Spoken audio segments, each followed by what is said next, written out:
तो movie start होती है और हम देखते हैं कुछ स्टूडेंट्स को जो कि ऊटी आए होते हैं अपने पिकनिक मनाने। यहाँ हम देखते हैं वो ग्रुप में आए होते हैं और यहाँ पर एक गेम खेल रहे होते हैं। ये गेम होता है ट्रुथ और डेयर का, जिसमें एक लड़की को डेयर मिलता है, उसे अपने बॉयफ्रेंड को किस करना होता है। यहाँ सभी चीयर्स करने लगते हैं और उस लड़की को डेयर कंप्लीट करना होता है। वो अपना डेयर कंप्लीट नहीं करती और भाग के जंगलों की तरफ चली जाती है। यहाँ हम देखते हैं उसका बॉयफ्रेंड भी उसके पीछे भागकर पहुंच जाता है। वो एक पेड़ के पीछे छुपी होती है, तभी उसे अचानक से कुछ अलग आवाजें सुनाई देने लगती हैं।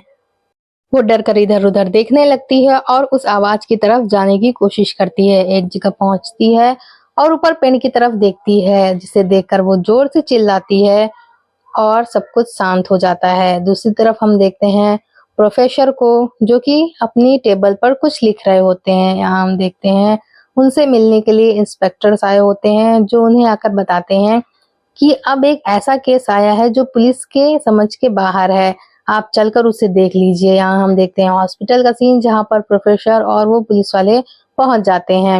यहाँ पर हम देखते हैं उस लड़की के बॉयफ्रेंड को, जहाँ पर इंस्पेक्टर बताता है कि इसकी ही गर्लफ्रेंड ने इसकी गर्दन पर बहुत गहरी चोट करी है, जिससे ये काफी परेशान है।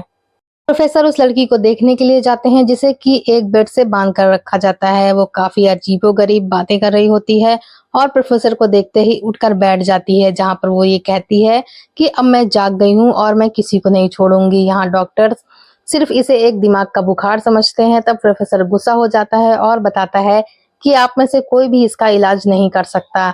ये कोई दिमागी बुखार नहीं है, बल्कि कुछ और चीज है जो आप लोगों की समझ से परे है। यहाँ पर वो लड़की के बॉयफ्रेंड से पूछता है कि ये हादसा कहाँ पर हुआ था और तुम मुझे वहां पर लेकर चल सकते हो या नहीं। यहाँ हम देखते हैं सभी लोग उस जगह पर पहुंच जाते हैं जहाँ पर वो हादसा हुआ होता है। यहाँ पर प्रोफेसर उस लड़के से पूछते हैं कि जिस वक्त ये हादसा हुआ तुम्हें किसी और के होने का एहसास हो रहा था या फिर कोई और तुम्हें उस तरफ खींच कर लेकर जा रहा था। यहाँ पर हम देखते हैं एक चील उड़ते हुए आती है, जिससे सभी डरकर एक तरफ छुप जाते हैं। यहाँ पर लड़का बताता है कि उसे कुछ भी समझ में नहीं आया और एक फोन कॉल आती है, जिसमें उसे ये बताया जाता है कि उसकी गर्लफ्रेंड अब इस दुनिया में नहीं रही। तब प्रोफेसर समझ जाता है कि ये कोई बुरी आत्मा है, जो कि काफी बरसों से कैद थी और अब आजाद हो चुकी है। दूसरी तरफ हम देखते हैं मुंबई में आदित्य और संजना को, जो कि आपस में झगड़ रहे होते हैं। यहाँ संजना कह रही होती है कि मैं इतनी देर से पार्टी में हूँ और तुम मेरे पास ना ही आ रहे हो ना ही मुझसे बातें कर रहे हो, इसलिए अब मुझे अकेले घर जाना है और तुम अपनी बिजनेस पार्टी संभालो। हम देखते हैं यहाँ पर संजना निकल जाती है गाड़ी लेकर, तभी उसके कानों में एक आवाज आती है, जिसमें उसे उसका नाम पुकारते हुए कोई सुनाई देता है। यहाँ पर उसकी गाड़ी डिसबैलेंस हो जाती है और उसका एक्सीडेंट हो जाता है। यहाँ पर अस्पताल का सीन दिखाया जाता है, जहाँ पर आदित्य बैठा होता है। डॉक्टर आकर बताते हैं कि खतरे की कोई बात नहीं है, वरना इस तरह के एक्सीडेंट के बाद कोई भी बच नहीं सकता। हम देखते हैं सुबह हो जाती है, जहाँ पर आदित्य और संजना आपस में बातें कर रहे होते हैं। यहाँ पर आदित्य संजना से कहता है कि तुम्हें मुझे बताए बिना जाने की क्या जरूरत थी। तब संजना कहती है कि हमारे बीच में कुछ भी नहीं बचा और अब हमें डिवोर्स ले लेना चाहिए। आदित्य कहता है मैं ऐसा हरगिज भी नहीं होने दूंगा, अब मैं अपनी पूरी कोशिश करूंगा। वो संजना से घूमने के लिए कोई जगह बताने को कहता है, तो संजना उसे ऊटी बताती है, जहाँ से उसने अपनी जिंदगी की शुरुआत करी थी और जहाँ पहली बार दोनों मिले थे। हम देखते हैं दोनों ऊटी पहुंच जाते हैं। यहाँ पर वही घर होता है जो हम स्टार्टिंग में देखते हैं।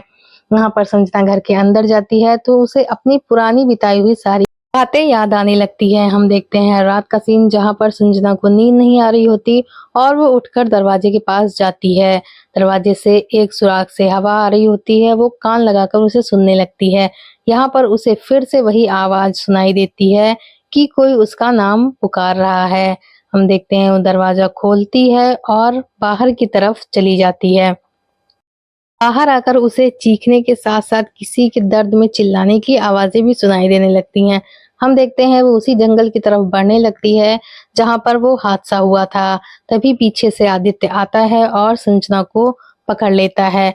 वो उसे घर लेकर आता है और पूछता है इतनी रात में तुम्हें बाहर जाने की क्या जरूरत थी। तब संजना बताती है कि उसे किसी तरह की आवाजें आ रही थी, एक लड़की है जो कि दर्द में चीख रही है। आदित्य कहता है ऐसा कुछ भी नहीं है, ये सब तुम्हारी नींद की गोलियों की वजह से हो रहा है। वो कहती है जब मुझे तुम्हारी ज़रूरत थी तब तुम मेरे पास नहीं थे, अब मुझे इन गोलियों की आदत हो गई है और मैं इसके बिना नहीं रह सकती। वो अपनी टैबलेट्स खाती है और सो जाती है। दूसरे दिन हम देखते हैं आदित्य को, जिसके पास उससे मिलने के लिए उसके कलीग्स आए होते हैं।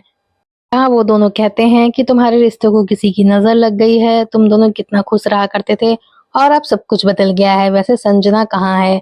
हम देखते हैं संजना को घर पर, जो कि गार्डनिंग कर रही होती है। यहाँ पर एक फावड़ा होता है जिससे कि मिट्टी खोदी जाती है, वो बार-बार गिर रहा होता है। संजना कई बार उठाकर रखती है पर वो बार-बार गिर रहा होता है। तभी फ़ोन की घंटी बजती है और संजना चली जाती है।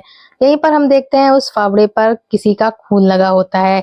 संजना फ़ोन उठाती है, तभी अचानक से लाइट अपने आप हिलने लगती है और उसकी तस्वीर गिर जाती है। यहीं पर नौकरानी आती है।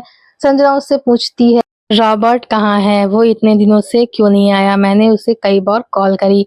वो बताती है कि रॉबर्ट अजीब-अजीब हरकतें करता था, उसके बारे में उसकी बीवी ही बता सकती है। यहाँ पर संजना पहुँच जाती है रॉबर्ट की बीवी से मिलने, तो वो बताती है कि उसे पता नहीं क्या हो गया था, वो अजीब-अजीब आवाज़ें सुनाई देती थी और वो मुझे उसे बंद करवाने के लिए कहता था, पर मुझे कोई आवाज़ सुनाई नहीं देती थी, तो मैं कैसे उन आवाज़ों को बंद करवा पाती।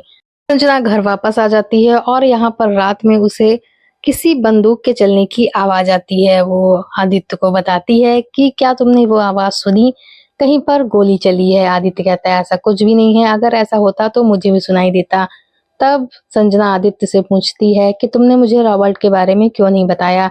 उसकी बीवी ने तुम्हें फ़ोन करके बताया भी था। आदित्य कहता है वो नौकर हमारे लिए इतना ज़रूरी नहीं है कि मैं उसके बारे में तुम्हें बताऊँ। यहाँ रात में संजना को किसी के चिल्लाने की आवाज़ सुनाई देती है, तो वो बाहर जाकर देखती है। वो देखती है यहाँ रॉबर्ट होता है, जो कि संजना से कहता है ये आवाज़ें बंद करवा दो मेम साहब, ये मुझे पागल कर देंगी। ये किसी और को सुनाई नहीं देती हैं, सिर्फ मुझे सुनाई देती हैं और आपको सुनाई देती हैं। किसी को मेरी बात समझ में नहीं आती कि ये आवाज़ें बंद करवा दे, मैं अपना सर फोड़ लूँगा। यहाँ पर संजना की नींद खुल जाती है और वो ये सपना देख रही होती है। दूसरे दिन वो आती है अपनी कलीग के पास, यहाँ पर वो उससे बात कर रही होती है कि उसे ये सब आवाज़ें सुनाई देती हैं पर कोई उसकी बात नहीं मानता। यहाँ पर उसकी कलीग्स कहती है कि कोई माने या ना माने पर मैं तुम्हारी बात ज़रूर मानती हूँ, और उसे प्रोफ़ेसर के पास लेकर जाती है। यहाँ पर प्रोफ़ेसर उसके घर में आते हैं, जहाँ पर वो कुछ इन्वेस्टिगेशन करते हैं, जहाँ पर उन्हें एहसास हो जाता है कि इस घर में एक आत्मा का वास है। वो संजना से पूछते हैं क्या तुम्हें रात में किसी के चिल्लाने की आवाज़ें आती हैं या फिर ऐसा कि जो सिर्फ तुम्हें ही सुनाई देता हो, जो सिर्फ तुम्हें ही महसूस होता हो और किसी को नहीं। संजना कहती है आपको ये सारी बातें कैसे पता? तब प्रोफेसर कहता है कि ऐसा होता है जब किसी घर में एक आत्मा का वास होता है, तब ऐसा ज़रूर होता है। वो उसे एक कमरे में लेकर जाती है, जहाँ पर प्रोफेसर एक कपड़े में नींबू रखता है और संजना से कहता है कुछ रिचुअल्स करता है उस कमरे में, और संजना से कहता है कि दुआ करिएगा शाम तक ये नींबू लाल ना हो। अगर ये नींबू शाम तक लाल हो जाता है तो इस घर पर किसी आत्मा का साया है और आप लोग किसी बड़े खतरे में पड़ने वाले हैं। हम देखते हैं शाम हो जाती है, जहाँ पर संजना इंतजार कर रही होती है उस नींबू के लाल होने का। हो जाती है उस कमरे में जहाँ पर वो नींबू रखा होता है, उसे उठाकर देखती है तो वो नींबू लाल हो चुका होता है, इससे वो काफी डर जाती है और सीधे आदित्य के पास जाती है, जहाँ पर वो एक मीटिंग में बैठा होता है। यहाँ सबके सामने वो चिल्लाने लगती है और कहती है मैंने तुमसे पहले ही कहा था हमारे घर में किसी आत्मा का साया है और तुमने मेरी बात नहीं सुनी। अगर तुम नहीं मानते हो तो जाकर प्रोफेसर से पूछ लो। यहाँ पर आदित्य प्रोफेसर का नाम सुनकर गुस्सा हो जाता है और जाकर रास्ते में ही प्रोफेसर से लड़ाई करने लगता है। यहाँ पर उसका कलीग आकर बीच में दोनों को हटाता है और उसे लेकर घर चला जाता है। आदित्य के पिता की कॉल आती है, जो कि कहते हैं एक बिजनेस मीटिंग के लिए आदित्य का यहाँ होना बहुत जरूरी है। आदित्य भी तैयार हो जाता है संजना को वापस लेकर जाने के लिए। यहाँ पर हम देखते हैं संजना अपनी कलीग से कहती है क्या तुम मेरा एक काम करोगी, जाकर प्रोफेसर से मिल लो। यहाँ पर हम देखते हैं प्रोफेसर को, जिसके पास संजना की कलीग मिलने आई होती है। वो आदित्य के बर्ताव के लिए उससे माफी मांगती है और कहती है कि संजना ने मुझे यहाँ भेजा है और वो खुद आज वापस जा रही है। तब प्रोफेसर कहता है कि वो आत्मा उन दोनों को कहीं नहीं जाने देगी, जब तक वो अपना मकसद पूरा कर नहीं लेती वो कहीं नहीं जा पाएंगे। शहर की सीमा भी पार करना उनके लिए मुश्किल हो जाएगा। दूसरी तरफ हम देखते हैं आदित्य और संजना एक लंबे ट्रैफिक जाम में फंस गए होते हैं। यहाँ पर दोनों वापस घर आ जाते हैं, जहाँ पर आदित्य का कलीग कहता है कि यहाँ से निकलना बहुत ही मुश्किल है, अगर तुम अकेले जाना चाहो तो जा सकते हो। तब आदित्य मान जाता है और संजना से कहने जाता है मैं कुछ ही दिन में वापस आ जाऊंगा। संजना इस बात के लिए मान जाती है और कहती है मैं अकेले रह लूंगी, तुम यहाँ से बगैर किसी परवाह के जा सकते हो। आदित्य वहां से चला जाता है और संजना घर में अकेली रह जाती है। उसकी कलीग उससे कहती है कि तुम यहाँ से चलकर मेरे घर में रह सकती हो, यहाँ पर किसी आत्मा का साया है, प्रोफेसर ने बताया है, फिर भी तुम यहाँ पर रुकने के लिए तैयार हो। संजना कहती है मैं अकेले रहकर ये जानना चाहती हूँ कि वो आत्मा मुझसे क्या चाहती है, उसने मुझे मुंबई से लेकर यहाँ तक क्यों बुलाया है, मैं आज यहाँ पर अकेले ही रहूंगी। या संजना अकेले उस घर में बैठी होती है, तभी अचानक से जोर की हवा चलती है और सभी दरवाजे और खिड़कियां हिलने लगती हैं। संजना उठकर जाती है और दरवाजा बंद करती है, तभी उसे किसी के चिल्लाने की आवाज सुनाई देती है। वो दूसरी तरफ आती है तो उसके हाथ पर एक खून की बूंद टपकती है। वो ऊपर देखती है तो ये वही झूमर होता है जिसे हम अब तक फिल्म में बार बार देख रहे होते हैं। इससे अचानक से खून की बारिश शुरू हो जाती है। संजना सारे दरवाजों से बाहर निकलने की कोशिश कर रही होती है, पर वो बाहर नहीं निकल पाती। एक दरवाजे से निकलने में कामयाब हो जाती है और एक शीशे के सामने आकर खड़ी होती है। यहाँ पर वो किसी आत्मा को देखती है और चिल्लाती हुई बाहर की ओर भाग जाती है। जहाँ पर बाहर आकर वो चिल्लाती है कि ये घर मेरा है और मैं इसे किसी और को नहीं देने वाली, तू जो कोई भी हो तुझे यहाँ से बाहर जाना होगा, मैं इस घर को नहीं छोड़ूंगी। हम देखते हैं संजना वहीं पर बेहोश हो जाती है और सुबह उसे होश आता है। वो अपने घर में अंदर आती है। यहाँ पर वो वही स्लीपिंग पिल्स लेना चाहती है, पर वो नहीं लेती और उन्हें फेंक देती है। वो अपनी कलीग के साथ प्रोफेसर के पास जाती है, जहाँ पर प्रोफेसर आदित्य के किए हुए बर्ताव की वजह से उन दोनों को डांटने लगता है और कहता है मुझे कोई जरूरत नहीं है किसी के घरेलू मैटर में घुसने की, तुम दोनों यहाँ से चली जाओ वरना इस बार तुम्हारे पति के ऊपर मेरा हाथ भी उठ जाएगा। तब संजना कहती है कि मैंने उस आत्मा को देखा है, वो किसी लड़की की आत्मा है जो बार बार मुझे दिखाई दे रही है। तब प्रोफेसर उसे वही क्लिप दिखाता है जो हादसा उस लड़की के साथ हुआ था। वो कहता है कि जो तुम्हें आत्मा दिखाई दे रही है और इस लड़की के साथ जो हादसा हुआ उसका कहीं कोई गहरा संबंध तो नहीं, क्योंकि जिस रात तुम्हारा एक्सीडेंट हुआ था ये उसी रात का हादसा है और इस हादसे के 2 घंटे बाद ही तुम्हारा एक्सीडेंट हुआ था और तुम यहाँ ऊटी आने के लिए ही तैयार हो गई थी, बल्कि तुम्हारे पति तुम्हें कहीं पे भी लेकर जाने को तैयार थे। इस बात को जानने के लिए हमें उसी जगह जाना पड़ेगा जहाँ पर ये हादसा हुआ था। हम देखते हैं तीनों उस जगह पहुंच जाते हैं जहाँ पर उस लड़की के साथ ये हादसा हुआ था। यहाँ पर प्रोफेसर कहता है कि संजना को उस जगह अकेले ही जाना पड़ेगा, क्योंकि वो आत्मा सिर्फ संजना से ही बात करना चाहती है, अगर हम लोग गए तो वो उससे बात नहीं करेगी। यहाँ पर संजना गाड़ी से उतरकर आगे की ओर बढ़ने लगती है। कुछ ही देर बाद आगे बढ़ते हुए वो कहती है कि तुमने मुझे यहाँ पर क्यों बुलाया है, मैं आ गई हूँ, मुझे बताओ कि तुम मुझसे क्या चाहती हो। कुछ देर बाद हवा चलने लगती है और चारों तरफ कोहरा छा जाता है। हम देखते हैं गाड़ी से इस तरफ कुछ भी नहीं दिखाई देता। तभी संजना को किसी की चीखने की आवाज सुनाई देती है और प्रोफेसर और वो लड़की भी बाहर निकलने की कोशिश करने लगते हैं, पर नहीं निकल पाते क्योंकि डोर अपने आप लॉक हो गए होते हैं। इधर संजना भागती हुई किसी गन के पास आकर गिरती है, वो उसे उठाती है और तीनों अपने घर चले जाते हैं। हम देखते हैं यहाँ पर एक गन शॉप को, जहाँ पर तीनों आए होते हैं उसके मालिक के बारे में जानने के लिए। यहाँ पर व्यक्ति बताता है कि ये गन किसकी है और यहाँ पर इसे कितनी बार सर्विस के लिए लाया गया है। तभी हम एक घर देखते हैं जहाँ पर फोन की घंटी बजती है। नौकर फोन उठाता है और जाकर अपने मालिक से बोलता है कि आपके लिए किसी की कॉल आई है। जब वो फोन उठाता है तो उधर से संजना बोलती है कि मुझे तुम्हारी गन मिल गई है और अगर तुम मुझसे नहीं मिले तो मैं जाकर पुलिस को बता दूंगी कि ये गन तुम्हारी ही है। यहाँ पर पहले तो वो मना करता है, फिर संजना के कहने पर मान जाता है। वो दूसरे दिन उन्हें 11 बजे अपने घर बुलाता है। यहाँ पर वो उन लोगों से पूछता है कि ये गन तुम्हें कब और कहाँ मिली। प्रोफेसर कहता है कि आपने उस लड़की को क्यों और कब मारा था। वो मना कर देता है कि उसने ऐसा नहीं किया। तो संजना चिल्लाने लगती है कि तुम्हारे जैसे लोग ही किसी लड़की को बहला फुसला कर लाते हैं, उन्हें अपनी हवस का शिकार बनाते हैं, फिर उसके बाद उन्हें मार देते हैं। आर्मी अफसर गुस्सा हो जाता है और कहता है कि तुम जिस तरह की बात कर रही हो ऐसा हरगिज नहीं हो सकता, कोई बाप अपनी बेटी के साथ इस तरह की हरकत कभी नहीं करता। और बताता है कि वो मेरी बेटी थी, जो इस गन को लेकर चली गई थी उसकी मेंटल हालत बिल्कुल भी ठीक नहीं थी। मैंने उसे हर जगह ढूँढने की कोशिश करी पर वो मुझे नहीं मिली। जिस दिन तुमने मुझे कॉल करी उस दिन मैं जान गया कि अब वो इस दुनिया में नहीं रह गई है। तीनों वहाँ से वापस आ जाते हैं। पर संजना कहती है कि आखिर वो किसकी आत्मा है जो मुझसे कुछ कहना चाहती है और उस दिन उसकी बात अधूरी रह गई। मैं उससे सारी बातें जानना चाहती हूँ। यहाँ पर प्रोफेसर उसे एक किताब देता है और कहता है तुम्हें इसे पढ़ना होगा, इसे पढ़कर उसे बुलाना होगा, लेकिन इसमें तुम्हारी जान को भी खतरा है। अब अगर तुम जानना चाहती हो कि वो कौन है तो इसे पढ़कर अपने पास बुलाओ। संजना मान जाती है और उस किताब को लेकर घर आ जाती है। यहाँ पर वो उसे पढ़ने लगती है। वो इस किताब को पढ़ना शुरू करती है और धीरे-धीरे उस कमरे में हलचल होनी शुरू हो जाती है। कहीं लैंप हिलने लगता है तो कहीं खिड़की दरवाजे। कुछ देर बाद एक तेज रोशनी के साथ दरवाजा खुलता है और उसके बाद सब कुछ शांत हो जाता है। हम थोड़ी देर बाद देखते हैं आदित्य को जो कि मुंबई से वापस घर आ गया होता है। यहाँ वो घर का दरवाजा खुला हुआ देखता है और अंदर जाता है।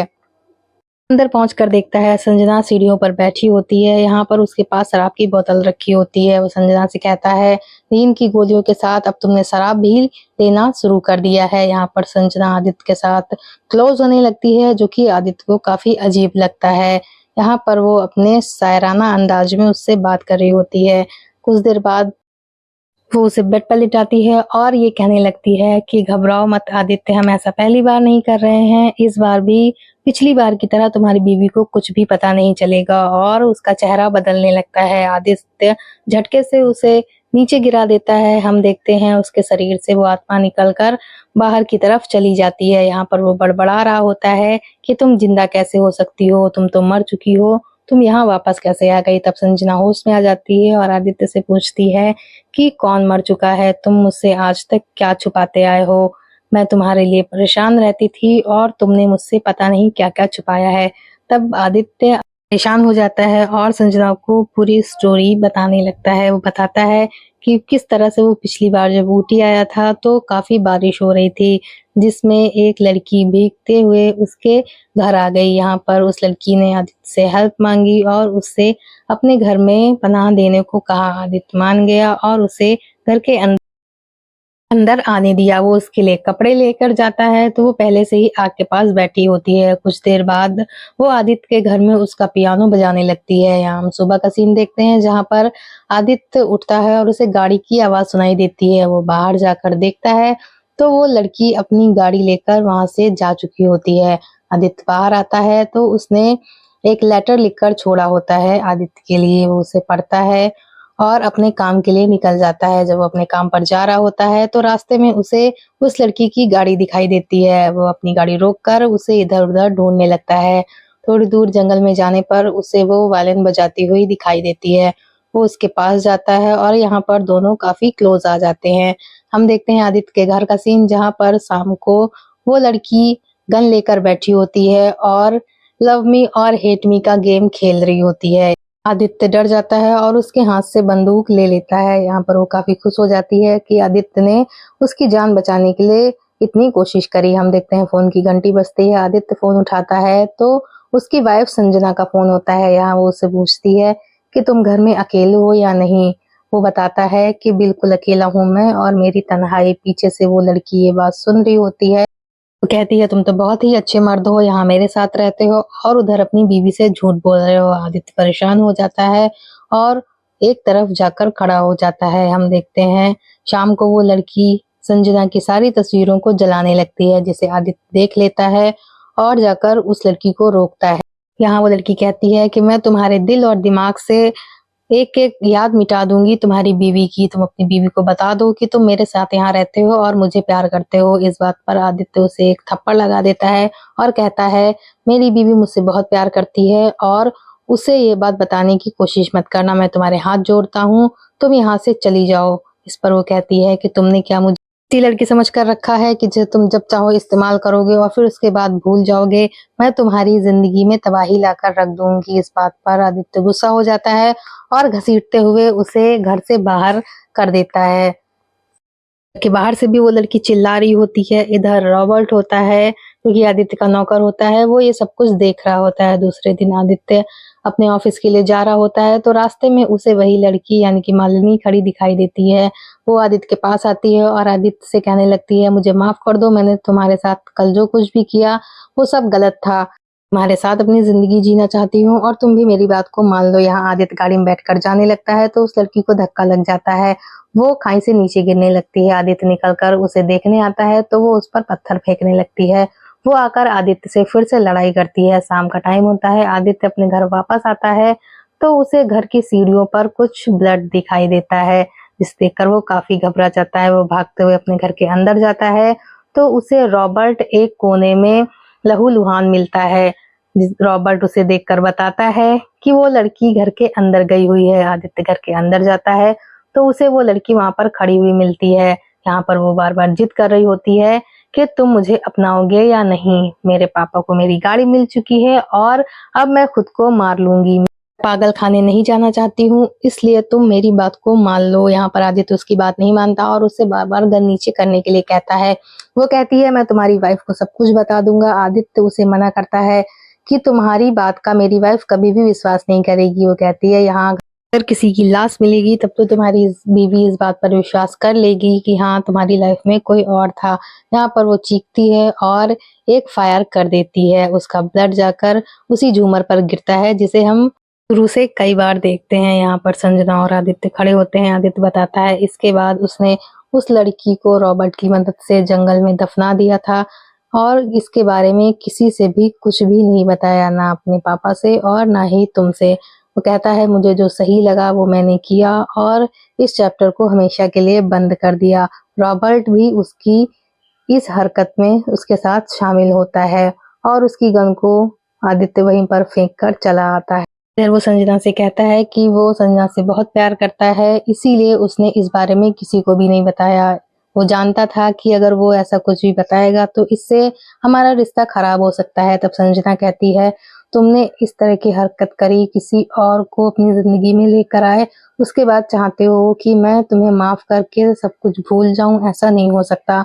और वो अपनी दोस्त के यहाँ चली जाती है। यहाँ पर प्रोफेसर भी होता है। वो संजना से कहता है कि तुमने जो कुछ भी किया है वो बहुत गलत किया है। वो आत्मा यही चाहती है कि तुम आदित्य से दूर हो जाओ ताकि वो आदित्य को अपने साथ लेकर जा सके। जो उसकी ख्वाहिश थी इतने दिनों से कि वो आदित्य को पाना चाहती थी, अब वो ख्वाहिश पूरी हो जाएगी। एक पतिव्रता स्त्री के सुहाग पर भगवान भी हाथ नहीं डालते और वो आत्मा यही चाहती थी कि जब तक तुम उससे दूर नहीं होगी तब तक वो उसे लेकर नहीं जा पाएगी। अब वो उसे आसानी से अपना शिकार बना सकती है और अपने साथ लेकर जाएगी। यहाँ हम देखते हैं आदित्य के पास संजना आती है और उससे कहती है कि मैं एक बार तुम्हें तुम्हारे घर तक पहुंचा दूं, उसके बाद तुम्हारा और मेरा कोई रिश्ता नहीं है। तुम अपने घर में रहोगे और मैं अपने घर में। यहाँ पर दोनों गाड़ियों में बैठकर चले जाते हैं। तभी उधर से दूसरी गाड़ी आती है जिसमें से संजना, उसकी फ्रेंड और प्रोफेसर निकलते हैं। यहाँ हम देखते हैं वो अपनी नौकरानी से पूछती है कि साहब कहाँ हैं, तो वो घबरा जाती है और कहती है साहब तो अभी अभी आपके साथ चले गए हैं। तब प्रोफेसर कहता है कि उसने अपना काम कर दिया और ऐसे ही अंत की शुरुआत होती है। अब वो उसको नहीं छोड़ेगी। दूसरी तरफ हम देखते हैं आदित्य को, जिसके बगल में संजना बैठी होती है। वो बार बार उसे बुलाता है पर वो उसकी तरफ नहीं देखती है। वो कहता है एक बार मेरी तरफ देख लो। जब संजना मुड़ती है तो उसका आधा चेहरा काला होता है। यहाँ पर वो समझ जाता है कि ये वही आत्मा है। आदित्य घबरा जाता है और उसकी गाड़ी खाई से गिर जाती है। उसका काफी मेजर एक्सीडेंट हो जाता है और वो हॉस्पिटल में एडमिट करा दिया जाता है, जहाँ संजना आती है और बार बार अपने कलीग से पूछती है कि वो बच पाएगा या नहीं।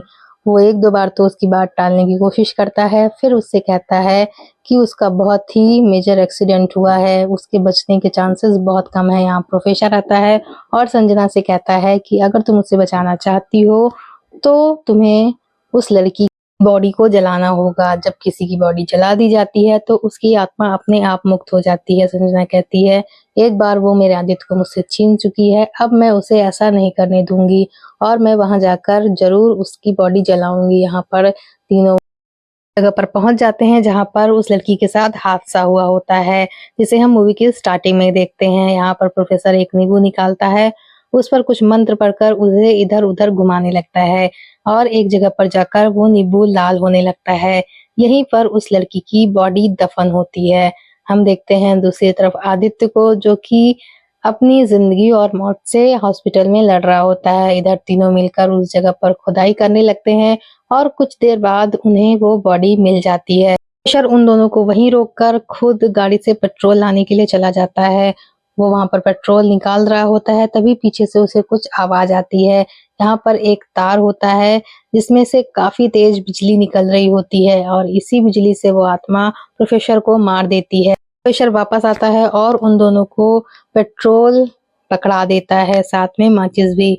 इधर वो दोनों उस बॉडी पर पेट्रोल छिड़कने लगती हैं। उधर प्रोफेसर उनके ऊपर एक हथियार लेकर वार करने लगता है। यहाँ पर वो संजना के ऊपर वार करता है।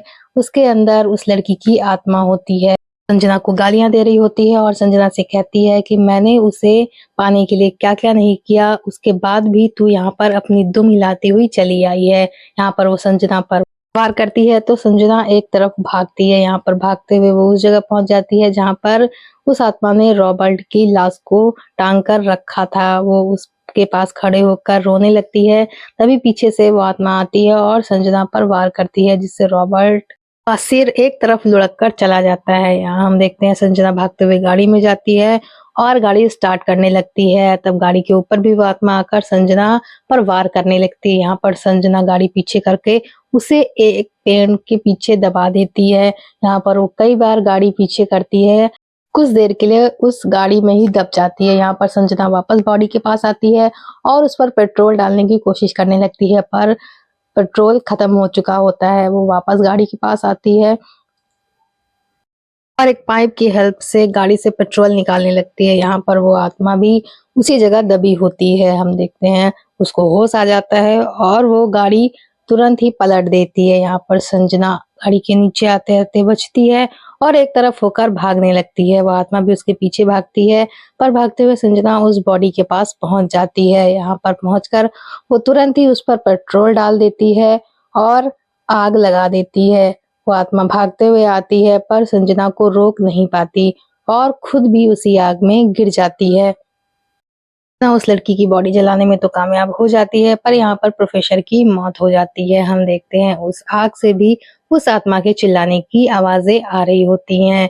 यहाँ पर हम देखते हैं हॉस्पिटल का सीन, जहाँ पर डॉक्टर बाहर आकर आदित्य के पिता से कहते हैं कि आपका बेटा अब खतरे से बाहर है। यहाँ पर सभी लोग खुश हो जाते हैं और तालियां बजाने लगते हैं। तभी वहां पर संजना आती है, जिसके साहस की सभी लोग तारीफ करते हैं और उसके लिए तालियां बजाते हैं। यहाँ पर उसका कलीग्स भी उसको बधाई देता है। संजना आती है ऑपरेशन थिएटर के पास और आदित्य को देखने लगती है। यहाँ से मूवी एंड हो जाती है और हम लास्ट में एक सॉन्ग देखते हैं। संजना वैसे ही आदित्य की हेल्प कर रही होती है जैसे वो पहले किया करती थी।